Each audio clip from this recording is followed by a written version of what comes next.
Everybody wants to argue about the value of the mechanism. I don't care. What I care about is, does my audience conversation, does the person who want that, am I capturing that demand? Am I answering their questions? And then they will come and find us.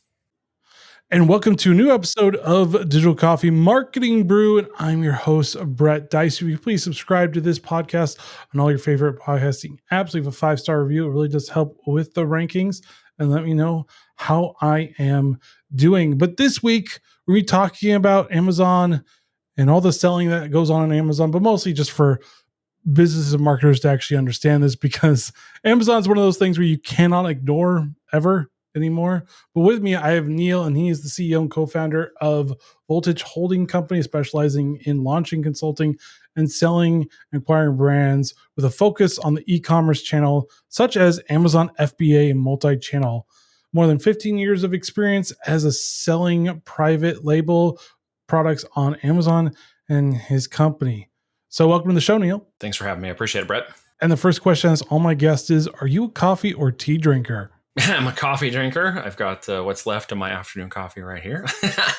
So I'm a diehard. I grew up in the West Coast, where many of the coffee pop outs, occurred up in Oregon back in the days when, Seattle became a raging coffee zone, and all the little coffee shops popped up on the West Coast. And pretty soon it was the coffee kiosks. And yeah, we all became addicted to coffee. And I think that just spread out quite a bit from that edge of the. Yeah, it was like Portland. It was Seattle, and then it came to Portland, and now it's just kind of gone all over. And then, yeah, the first drive-through kiosks that you could actually get coffee from were in the Rogue Valley in Oregon, and where I grew up. And so they've Keem Dutch Brothers came from there, and all those others spread out. Now you have all the other ones in all the rest of the country. It's kind of fascinating to have watched how that in the last 20 to 30 years have developed a coffee addiction in the United States. I do drink teas with my wife. I literally have a tea every evening that has like a turmeric blend in it and stuff for anti-inflammation, which is good stuff. Always good. I like both too. So I don't really discriminate unless it's terrible tea or terrible coffee. Then I do discriminate. I'll discriminate a little more towards the coffee side than the tea.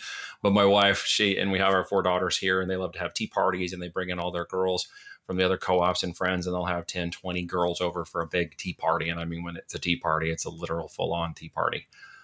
With all the classic china and all the treats and everything they do. And they'll have a whole afternoon of that when they do it. Nice. And so I gave a brief summary of your expertise. Can you give the listeners a little bit more about what you do? Yeah, in specific context, since 2011, I started playing around with Amazon. 2012, I got really serious about building brands and hit my first 7 figures by 2014. From then on, it was just brand repetition, brand market, opening new shares, and then continuing to just build brand after brand after brand. I have been doing that ever since then, just opening up, more space, more brands, more opportunity, more partnerships. And then in the exiting and acquisition space, now we're going out and acquiring competitors and competitive brands to build out, and spoke out the different wheels and different verticals we've got, build up a portfolio of products and bases. And our goal is to get 5 additional brands in by the end of 2025. So as we go and grow, we're talking about omni-channel e-commerce. Amazon FBA, as you said, is definitely like back in the day. You had to have a website and a brochure, or you weren't legit. And then now ecom, you got to have an Amazon channel added on to your full e-commerce, or you're just a single channel operator. You're not really a true brand yet until you open on those additional channels and really expand your market share and make that brand even wider and bigger. And that's definitely something that I would encourage all sellers to do.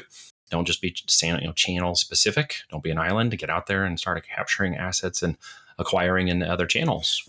I mean, it leads into my next question. Like, what are some of the common mistakes you see with Amazon FBA sellers making, and how do they avoid that? There's the sexiness of volume on Amazon, which tends to lead people to play in the sub $20 space because it can look like really great revenues. It can be really great volume. And I've played in that space before, and it's easier for beginners to get started to a degree. The problem is I kind of refer to it as Amazon's mosh pit, because in the sub $20, the Chinese sellers can get in there. All the beginner sellers are there. Saturation can happen a lot faster in that space. And, you can have $2, $3, $5 in profit per unit, which again, for me, in the kind of business and brand level we want to elevate, isn't the right way for us to brand and elevate within our business model, maybe for other people. And, what's your number is what your number is. For us, it's not anything less than $12 in net profit per unit, or we won't sell it. So that puts us in the tier 2, tier 3 avatar of sellers, and what we call the psychology of buyer on Amazon as we incubate products and brands and determine their market share and opportunity. So we'll sell $50 to $200 in retail price point in order to achieve that kind of profitability. The first metric of real growth to be able to get from growth to scale is whether or not we are having profitable products that lead to profitable brands that turn a profitable business. So for new sellers, getting lower minimum order quantities, getting started in the sub, $20 niche is easier, but you've got to turn a lot of volume to do that. And most people don't really appreciate the amount of volume, time and movement, logistics, freight, manufacturing cost of moving that kind of volume. And that really eats up what's left of a lot of your profit. And if you can't really figure out how to manage that extremely tight on the profit margins, then it's very easy for you to quickly fall victim to the market. And so what we tend to do is look for that brandability, look for that higher barrier of entry, look at that larger profitability cost, and then build a bigger brand faster that way. Has this been more recent? Because shipping costs have gone like crazy expensive all of a sudden. It kind of hit pretty hard during the pandemic, and it really hasn't ever fallen off on how crazy it is just to ship it through the sea. Not even like air shipping, because air shipping has always been ridiculously expensive. Has this kind of been the phenomenon of the recent part of what's been going on? Last 6 to 7 years, I would say, because the pandemic changed a lot of things, and that time frame changed a lot of logistics. We went from having full freight 40-foot containers on the water for $4,800 to $25,000. That changed extremely dramatic. One of the reasons why we were able to get through it, our clients were able to get through it, is because of how much profit we have and our market share that we've grown in the profit. We were able to hold that and still maintain profitability while the numbers went up great. A lot of people dropped out of that. A lot of arbitrage sellers can't make those numbers work. Even a lot of private label companies couldn't make it work. Now the numbers have gone up a little bit and they've increased just a little. There's been some trouble with the bandits and pirates out there. In the canals, causing problems, forcing some ships to go longer around the Horn, taking twice and 2 and 3 times longer, up to 6 times longer to get back that product in motion. And so you got to consider those costs and time and market. And one of the best ways to insulate yourself from those kinds of challenges in this marketplace is to get higher profitability. Build cash flow in a war chest and be able to understand that if the costs go back to 25,000 for a container, for a 40-foot container, can you handle that? So we have now seen something very dramatic in the years we've been doing this. I've been through a couple of recessions and now that. So I can see where the market can flux and change very, very dramatically, very quickly. And even the secondary component was the opportunity that beget, because in 2020, the first 3 months, was 10 years of growth in 3 months. It just went straight vertical. Most systems, operators, components, 3PLs, and Amazon itself couldn't handle that logistically. They went and bought up every warehouse they could get their hands on, and they even started a whole new division called AWD, Amazon Warehouse Distribution, just to deal with that, right? And put in additional controls to move that hyper growth, which has given them the opportunity to stabilize and move products through a little better now and have additional capacities and stuff that we can get access to for larger brands faster. But it is a cost measure. It is definitely knowing your numbers, and it is definitely being aware of market conditions that can negatively impact that supply chain. And of course, the cost factors and time frame for that product to move to market. We're always watching it. We're always looking at the cost. We're watching it go up. We're moving in elasticity of supply and demand with the market. It's another thing about being beautiful in the owning your own company and having your own supply chain in control is you can move with it. Unlike other business models, retail, wholesale, arbitrage, that kind of stuff, you're more at the liberty of other people's pricing in marketplaces. We can move and flex better with private label product brands. And if we have a certain price point and a demand, we can go with the market too. So that is there and it can come back. I don't necessarily see that happening in the same dramatic sense that it occurred before. I can be completely wrong. What I think is there are other market conditions and possibilities, potential larger tariffs for certain locations around the world that is going to negatively impact. So I would say more, in my futuristic ball for a second here, the conditions that we're looking at are what does it do if certain geopolitical things change and market conditions shift us away from certain manufacturing locations around the world? How are we getting redundancy and tertiary manufacturing and supply chains in place with other countries to ensure that won't impact our business? The continuity of business at our level is very different when you're moving multiple 40-foot containers continuously. Versus someone who's just moving a few thousand or a few hundred units. So we have to look forward 3, 6, 9 months and say, okay, how are we moving shipping and logistics at large amounts? And that makes it a very different scope from my perspective than maybe just, the average seller. Which is interesting because we're actually at that time of maybe some geopolitical changes because of right now this recording. We haven't really elected a new president, and the presidential election is eventually looming. Yeah, a lot of volatility. Yeah, a lot of volatility in the possibilities there. And so, I mean, you talked about like your price point being like 50 to 200, but is that specific to different industries? Because, for example, if I'm buying like a USB cable, I don't want to spend $200 on a USB cable. So, is that specific to different industries to figure out what is your price profitability? Maybe it is the sub $20 just because a cable is a cable and it's kind of a throwaway thing. You don't want, like, if I'm spending $200 on a cable, I'm like, this cable better last me like 50 years. Well, are there people that spend $200 on a cable? Is the first question. And the answer is yes, right? They're called audiophiles. So if you know how to speak to somebody who sees that level, I mean, there's a guitar and then there's a Stradivarius. There are ways to look at things. There's a Yamaha and then there's a grand piano.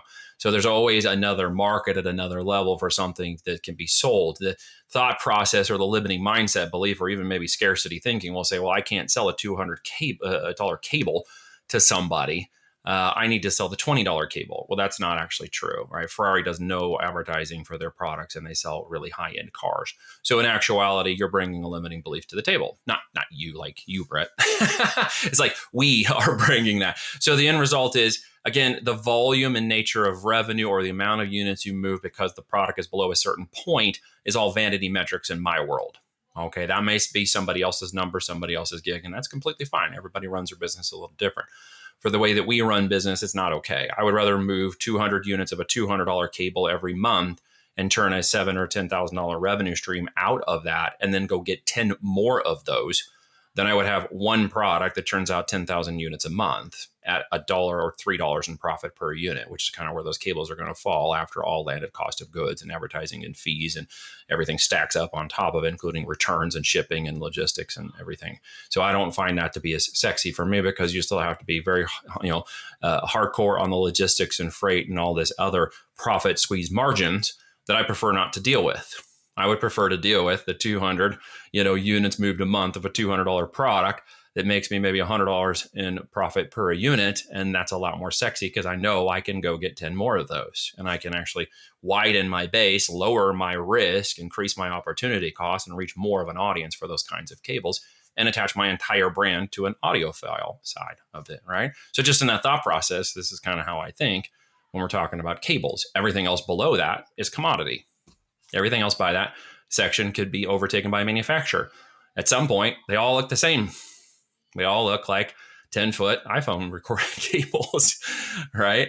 And so it's like, well, now you've saturated the market and lowered the price, and everything is based on the amount of reviews and the price of the product. And I don't want to compete at that level.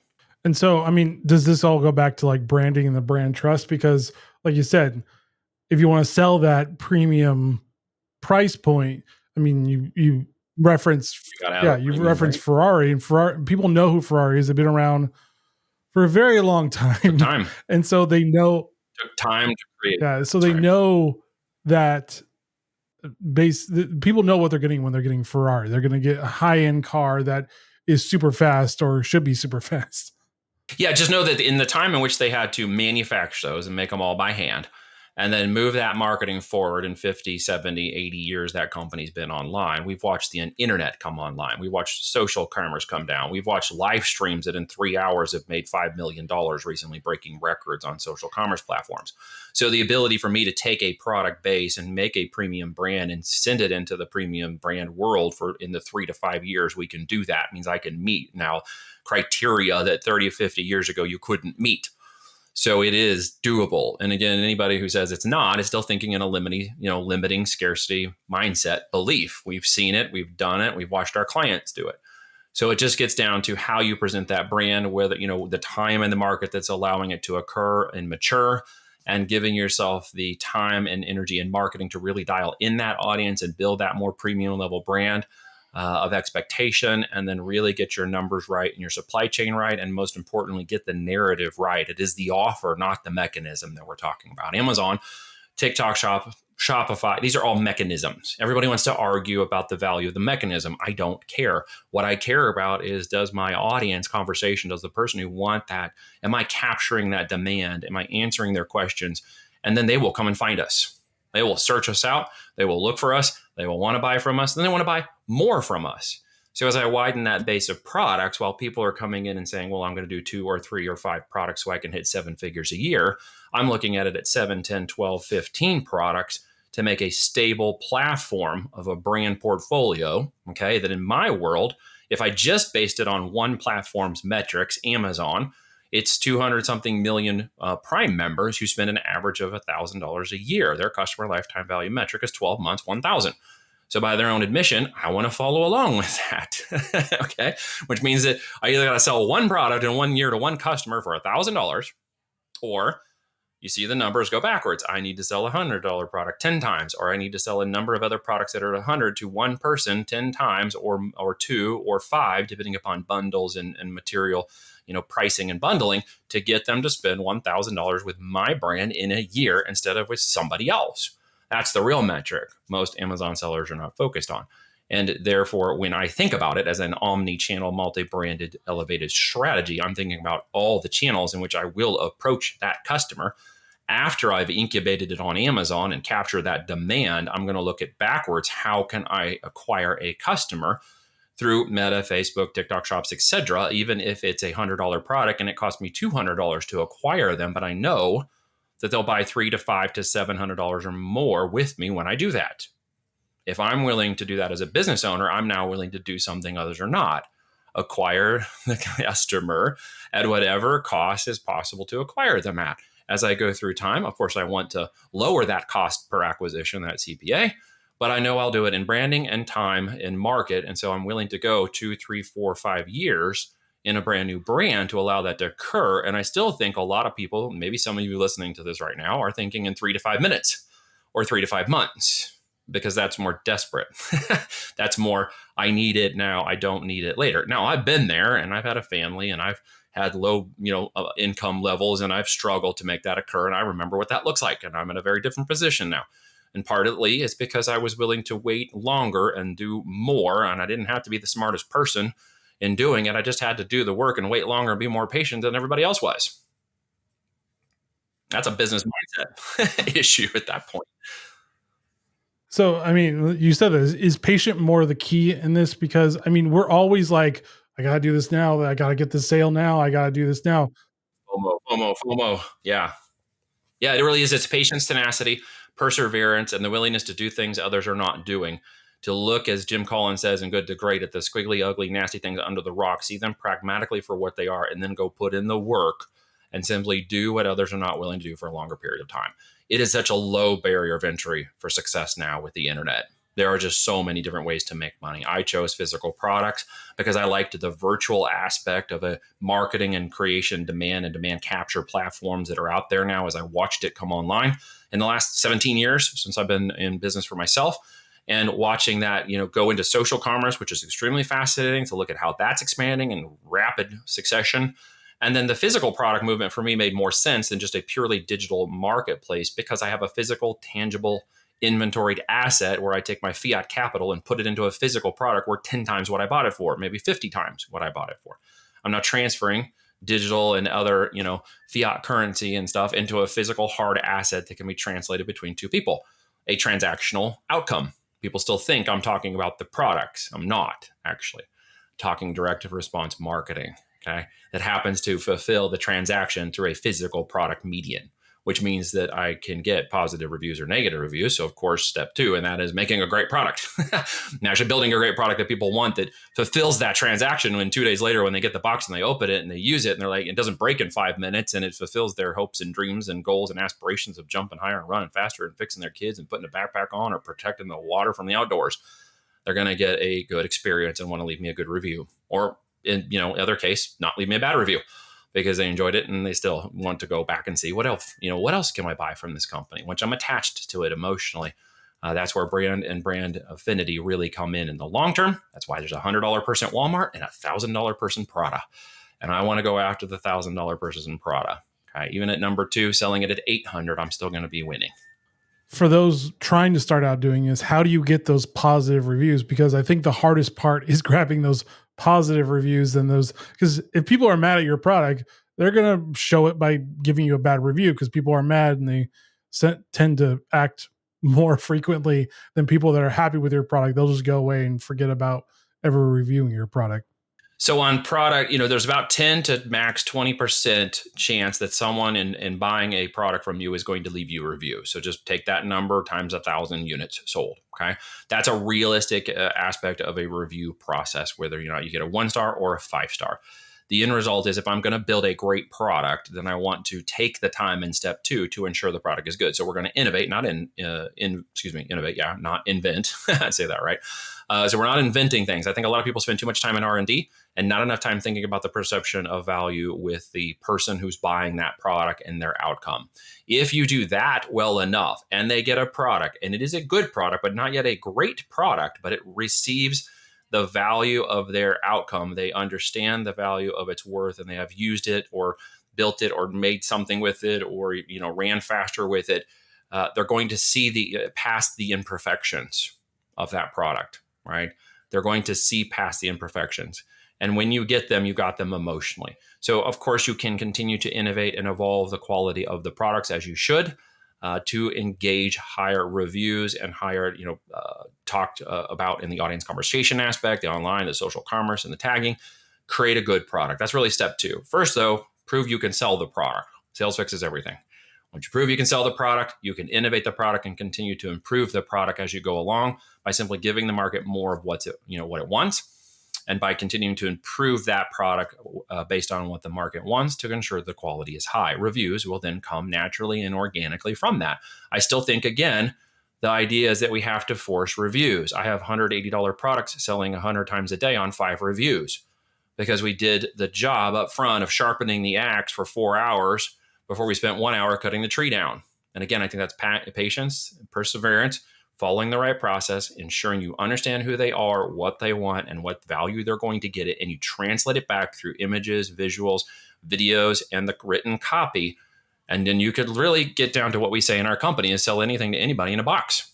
So, I mean, for the most part, besides the innovation, it seems like the marketing side is the content of making sure that you have FAQs, that you have tutorial videos, or you have influencers making tutorial videos, or somebody making something for you so you can show it so people are like, oh, that's how you do this. High perceived visual value. Absolutely. And we've changed certain things at times from, just a simple example of a product that was selling okay, but then it started selling really great. It came down to a 2-word change in the title. Okay. Instead of saying heavy duty, which left it a little bit more ambiguous. What's my version of heavy duty? What's your version of heavy duty? To heavy duty up to 300 pounds. And all of a sudden it started flying off the shelves, right? So just getting in and understanding what's the value, what's the question, and getting that answer quickly can turn into a high perceived value. Now, of course, you've got to deliver the heavy duty product that will hold somebody up to 300 pounds and not break on them. If you meet that criteria, they're going to be happy with your product. I think people tend to go to seminars and groups and live events and all this stuff looking for all these really cool growth hacks and means, and they're not actually focused on the fundamentals. Learn the customer avatar, produce a product, manufacture the product, and give them what they want. Don't overcomplicate that with funny ideas and off Amazon nonsense at first. You can run a brand up to 8 figures on Amazon alone before you start opening additional channels without any outside Amazon influence. It's an algorithm. It's a self-closed system. Yes, it will positively look at the impact of social commerce and other links and brand referral traffic coming on board, but it will not positively impact your ranking if you're not already in a line on the system itself with the demand that's coming through in 30 seconds or less looking for that product.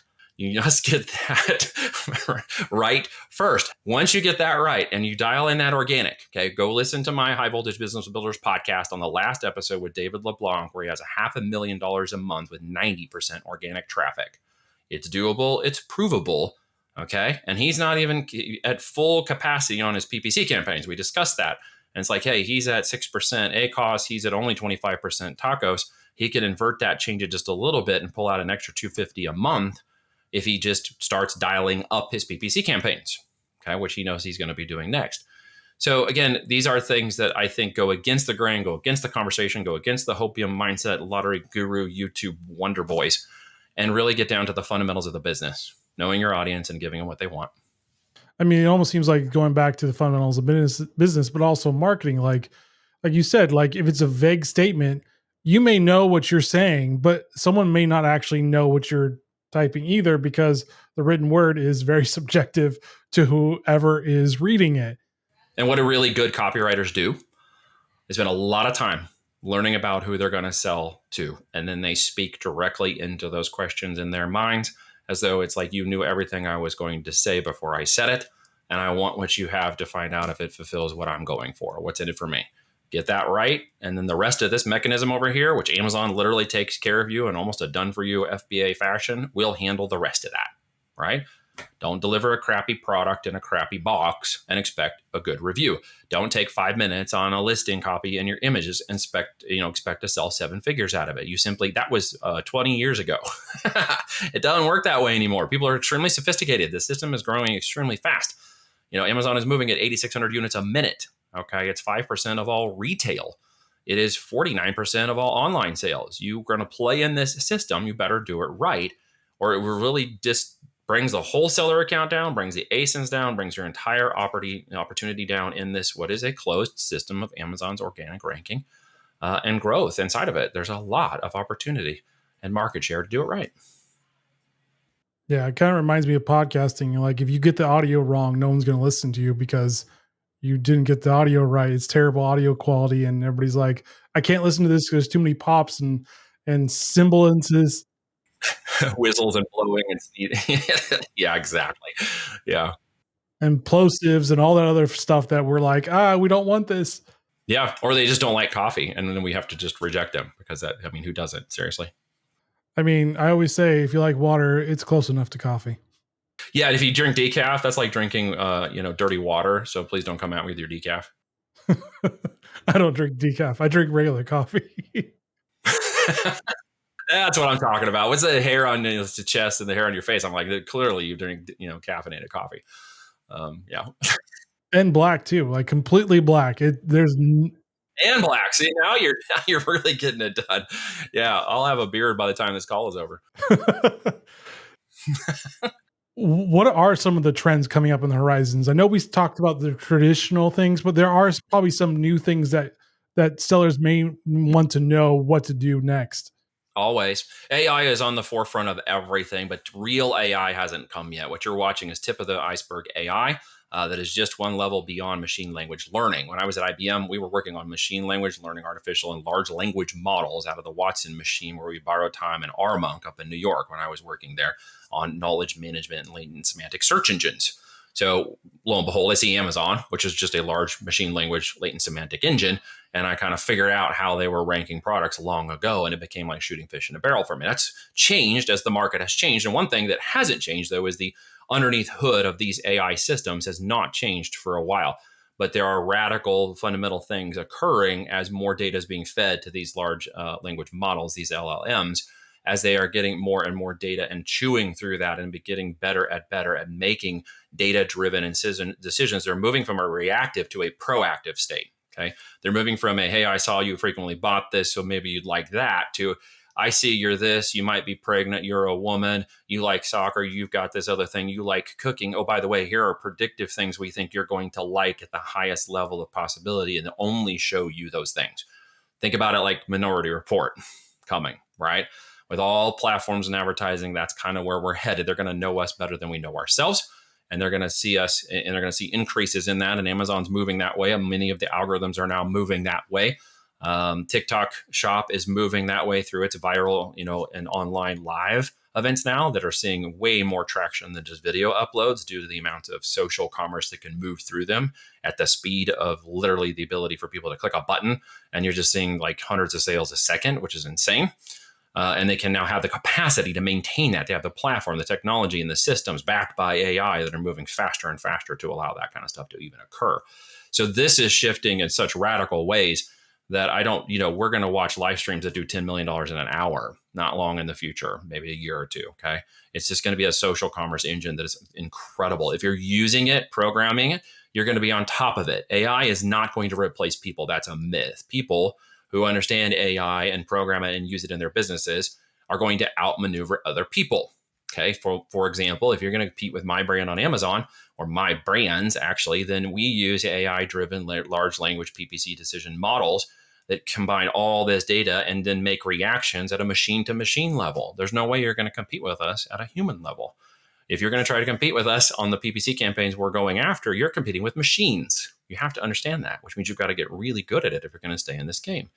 So one of the things that's also changing in these social and demand capture platforms like Amazon is they've come up with new mechanisms. One of them is called Cosmo. It's coming very soon. They've already rolled out the first 10% of it back in February 2024, and it proved a $4.9 billion increase on only 10%. Okay, it's doing predictive alignment. It increased the conversions by like 0.7%, which was a huge change. Okay, and it started producing amazing results. They're going to be rolling that out more and more, which means some of that fundamental that's occurred there for the last 10 years is about to shift radically in the coming 2 years, which will turn Amazon by 2026 into a direct marketing and advertising engine. No longer a product distribution engine or an AWS hosting of data. It is going to turn into a marketing and advertising engine. If you know that now and you're listening to this podcast, you should spend the next 2 years making sure that you're on top of that, because it's coming whether you like it or not.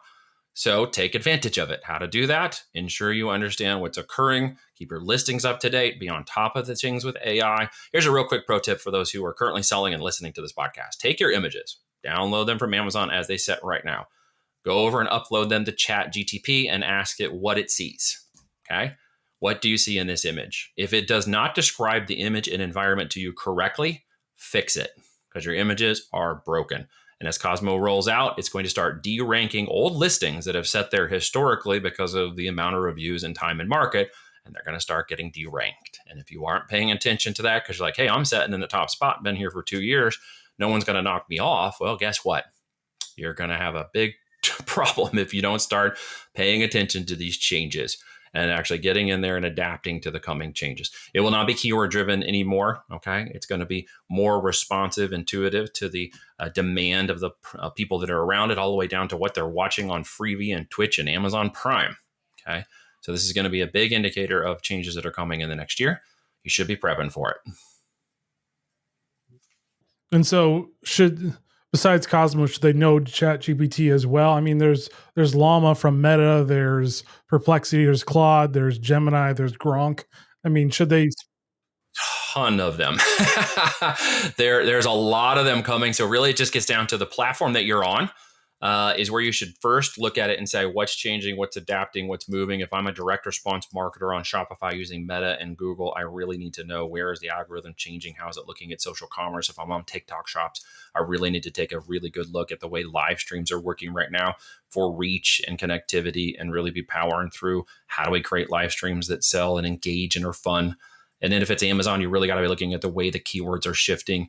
The latent semantic portion of this is going to leave, and it's going to move forward to the fact that keywords really don't matter as much at the next stages of this. What's going to happen is there's going to be an incorporation of the way that the engine and behavior of the user looks to the engine itself. It might have some prompts and things that are going to generate an output of that, from the summary to the listing itself to what keywords it actually thinks are aligned with the intent of the buyer, and then it's going to produce that listing, right? And so some of the controls and mechanisms are going to start to move away from you if you don't have a certain, filtering and things in place with images, graphics, copy, etc., to ensure that it sees you in the right way. Just kind of like the image upload to ChatGTP. You don't really need to know a lot of sophistication about ChatGTP. You log in, you look at it, you ask it questions.